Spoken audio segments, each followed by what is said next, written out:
Yes, ito yung aming kwarto. Dito na kami ngayon nag-check-in. Yung pinaka-hallway. Napaka-aliwalas. Yan. Ito yung amin. 2803. Ito, ayan. Yan si Kuya. Nasa terrace. Ito ang unang dadatnan mo, cabinet.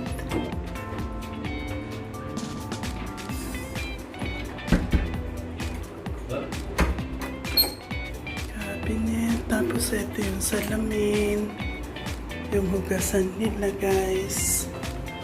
Yan siya, napakaganda. Simple yung aming kwarto. Ito, salamin. Buksan natin. Automatic, smart home. Yan. Linis. Sa halagang $299, 2 days kami dito, including hotel. Ayan. Ito naman yung aming banyo, including hotel at saka yung bus, pagkain. Simple, okay na rin. Hindi siya madilim.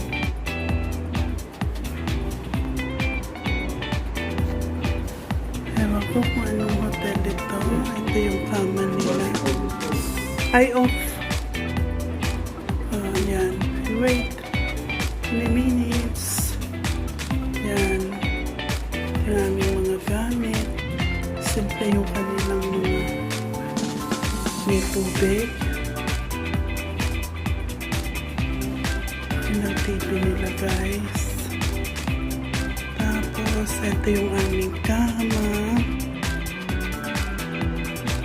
Yung kanilang background, napakaganda, simple, malinis tignan at saka hindi matilim. Ito naman yung pinaka-balkonahin namin. Yan, bubuksan natin ngayon, tignan natin sa labas.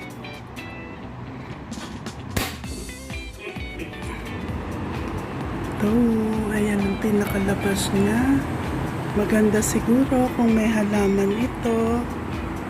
Yung pinaka-balkonahin nila dito. Dami sasakyan. Ayan yung pinaka-view niya. Pinakalabas niya. 28 floor nga pala to guys.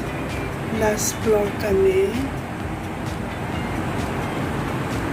Dami sasakyan din sa baba. Siguro mamayang gabi mas maganda ito. Kaya guys, thank you for watching. Please like, share, and subscribe. Thank you. Nice view.